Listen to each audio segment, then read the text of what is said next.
So hello guys, magandang araw sa inyong lahat.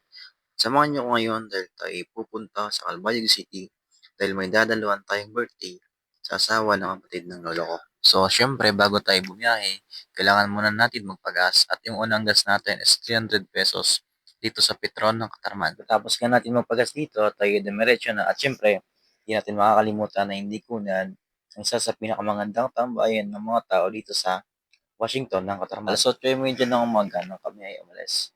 At kahit alas 8 pa lang, sobrang init na ng araw. Siyempre, kahit mainit, eh tis-tis lang din naman kasi hindi naman masyadong malayo yung ating pupuntahan. Siyempre, kasama natin ngayon si Papa at si Mama. Kaya siyempre, takbuhan lang tayo, di ba? Yung OBR po natin ngayon ay ang aking kapatid. At siyempre, dahil siya yung ating OBR, ay gagawin din natin siyang videograpero, di ba? Paalala ko lang po, kapag po kayo ay dadaan dito sa Lope de Vega, ay mag-ingat po kayo dahil madami pong lubak at syempre yung ibang lubak po ay malalalim yung butas. At sa ilang minuto po na aming pagbabiyahe ay dumating na din po kami sa Lope de Vega. At syempre, pagkalagpas po natin ng Lope de Vega, ay di na po gaanong malubak at saka hindi na po mga butas yung dadaanan natin dito. Hindi katulad ng dati na sobrang lubak at sobrang butas yung mga daan.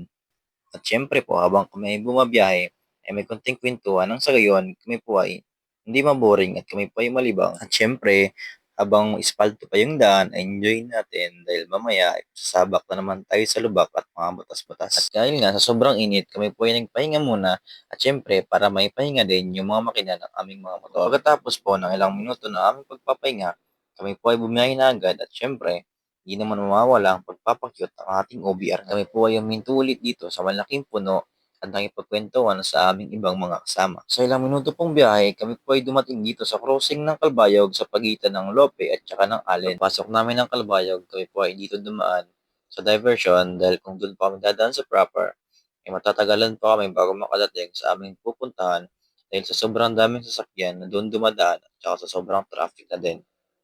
At sa ilang minuto pong pagbabaybay ng diversion ng Kalbayog, kami po ay dumating na sa aming pupuntahan. Siyempre, nung nakarating na po kami po ay nagbihis at siyempre nagpahinga na din. At itong lugar po na aming pinuntahan ay dito lang po yan sa Ginon, Calbayog City. Malapit lang din po ito sa bukid ni Manang.